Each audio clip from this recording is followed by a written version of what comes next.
The MCU's Ironheart show is coming out pretty soon from the recording of this video, and it is very clear to most people that this show is going to bomb. Even to Marvel, it seems like they understand that this show is not going to do particularly well.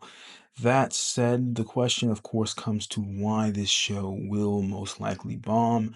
And there are three main reasons at the core of this show that make it extremely unlikely that this show will be able to catch an audience at all. Now, this doesn't mean that the show is going to be a terrible and awful show. The show could be incredibly good, in fact. But again, these three main reasons make sure it's impossible for it to be successful and for it to gain an audience. Not impossible, I should say, but at the very least, highly unlikely. The first of these reasons is pretty clear, which is the character herself, Riri Williams, and the personality that she employs.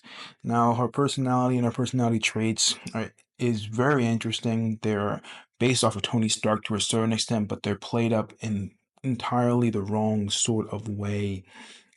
You see, the way that they tend to use her and her character is that she is supposed to be this very prideful, very self-confident, very crass, very, what's the word I'm looking for? Very angry almost character that is a complete genius, that is no understands she's a genius and is willing to let other people know that she's a genius. You know, she is simply not very charismatic or interesting in that way. She is simply a very much of a pushy, very straightforward, very, again, arrogant in what she believes she can do. And you would say this arrogance is fairly well earned. But the problem is that no one really likes arrogant characters for the most part. Arrogant characters are really looked down upon. And while some people may say that, well, that isn't that very similar to Iron Man and even characters like Thor, and that is true, but those characters were like that to begin with. Those characters, the idea was that this arrogance that they had about their own abilities was a bad thing, and that they had to be forced out of it. Over the course of their origin story, they were humiliated and brought low and forced to let go of their arrogance and become a much more humble individuals. That's why Tony Stark, throughout most of his history and most of his biggest moments, if you look through the MCU, is him trying to atone for the mistakes that he made in his past.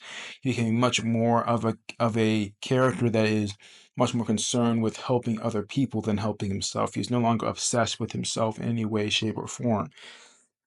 So that's a big disagree and big difference between him inside someone like Riri Williams, who seems to be very much obsessed with herself and what she can do. After all, when she's asked by a different character in the trailer and about what does she want to do and what does she want to build, she doesn't say she wants to help other people. She doesn't say she wants to make the world a better place. She says she wants to build something, and the other character mentions an idea. You want to build something, that is, incredible or helpful, but she says she wants to build something iconic. She's more concerned with glory and her own self, grandization rather than actually being obsessed or concerned with people. It seems like from the trailers and from her character, what we saw in Wakanda Forever, and the trailers barely give an idea that she will be brought low and have to understand the difference. It seems instead that she's going to continue her arrogant way throughout the entire story, which is not good at all. So that's the first problem with her character. The second problem is also pretty huge. It's the problem with the entire idea of the show in the first place, which is that she is Ironheart, a new character. This is a problem that's been used right recently with a lot of the Marvel Universe ideas and a lot of their Disney Plus shows.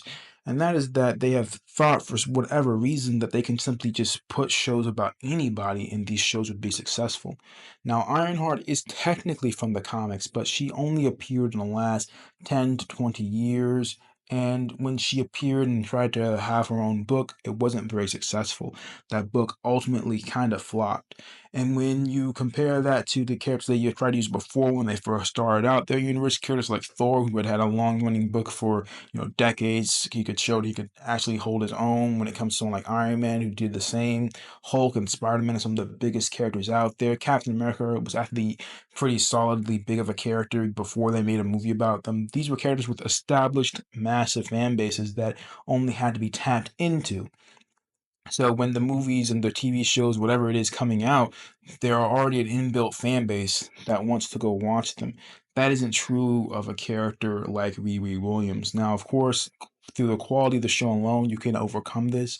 or at the very least do solidly well with this. A character like Andor from the Star Wars, another Disney Plus show that they had a very quality show using a character that no one really had a big fan base around. That said, Andor, even to this day, despite putting out what most people consider to be quality content, still has struggled to find a mainstream audience, simply due to the fact that it is Andor, simply due to the fact that Andor didn't have a pre-established fan base along with him. It wasn't a Jedi or anything like that that would cause people to come see him.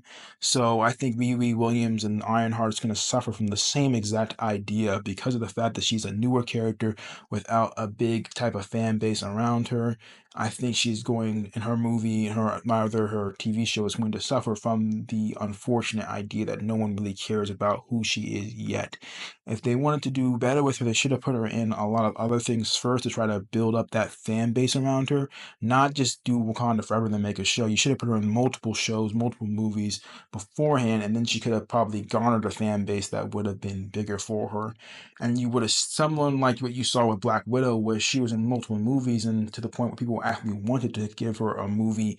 And even then, that movie didn't do incredibly well. It was during COVID, but I think they had a better shot of doing well because of the fact that we actually had become endeared to the character. And the third problem with Riri Williams and Ironheart, the show, is that because of the fact she's a new character and because of the fact that she was done during an era in which comics really fell off, she doesn't have a long-standing history within the comics that you can draw things from. So for a character like Thor, there are all types of different storylines that you can bring in there. You know, you have all types of different villains. You have the villains that you haven't even used yet. Characters like the Gore, the God Butcher storyline, which they adapted in Thor: Love and Thunder horribly, but they still adapted it. You know, you have different storylines like the Kingdom Come storyline, a very interesting storyline on, Earth. Not Kingdom Come, I think it's called I forget the name of the exact title, but it was a storyline where Thor came to Earth. You have the Dark Reign, Siege storylines. You have all these different storylines through, many different years. Ragnarok and Rune King Thor, all of these ideas that kind of all pull together to make a whole bunch of movie ideas to pull from, a whole bunch of villains to pull from. The same thing goes for Superman, Death of Superman, Rise of Superman, that's very recent, but those storylines like that. There's all types of different storylines to pull from there, whether it be Batman, whether it be, Iron Man, Hulk, World Breaker, Hulk, and all different other things. Riri Williams, Ironheart, doesn't have that wealth of storylines to pull from. Not only does she not have a wealth of storylines to pull from, but none of those storylines are iconic that she even has. So she has no iconic storylines. She has no iconic villains in which to fight, which is why they're pulling out the Hood, a completely not new character, but he's a character that was a D-list villain to a C-list villain in the previously, and he has no real connection to Riri Williams. They kind of have to make it up on the fly. So that means that for this entire show, they basically have to make it up from the fly what her character, or at least her supporting characters, are going to be like. They have to make all that up almost on the spot, which isn't very good. That's actually really is very hurtful for them in the long run. Because again, if you have actually ideas what you're going to start out with, it's much easier to adapt. Superman, you have the people around him. You have Lois Lane and Jimmy Olsen. You know who you have around him. While on the other hand, here they're just gonna have to make these up on the fly, and some of these things are gonna work, some of them are not gonna work. In the comics, you had many years for most of these characters to figure out what worked, what didn't, and at least even things that didn't work to build nostalgia around those. Even those bad ideas had nostalgia built around them, so that if you bring them up, they're still interesting. Riri Williams, Ironheart doesn't have that same thing, and that's something that a lot of the new characters they've been trying to push just don't have. So there you go. Those are the three main reasons why she's going to have an issue. First and foremost, she has a personality and that's not great. It doesn't look like from the trailers that the story arc is actually going to make her change his personality, become a better person, a better hero. Then on top of that, you have her lack of history within the universe, making sure that she has no real characters that she actually interacts with, no real storylines to pull from. And then, of course, third one, which was put in the middle of the video, but still, the third idea is that ultimately speaking, she doesn't have the final ability, which is the ability of a massive fan base to touch into, since she's such a new character that has not hit the cultural zeitgeist and really pulled together a fan base and of herself. So when you look at those types of things, it becomes pretty clear that the likelihood of this show doing well is absolutely terrible. It is most likely that this show will bomb, and it is quietly unfortunate because Again, these movies, these shows, they need them to do very well, because if you continue to have the multiple bad shows in a row, eventually you're going to use up all the fan goodwill that you have. In fact, some people would argue that you've already used it all up. Anyway, that's the video. Like and subscribe for further content. As always, I want to thank you for being with me on this great YouTube journey, and I will see you guys in another video. Stay ferocious.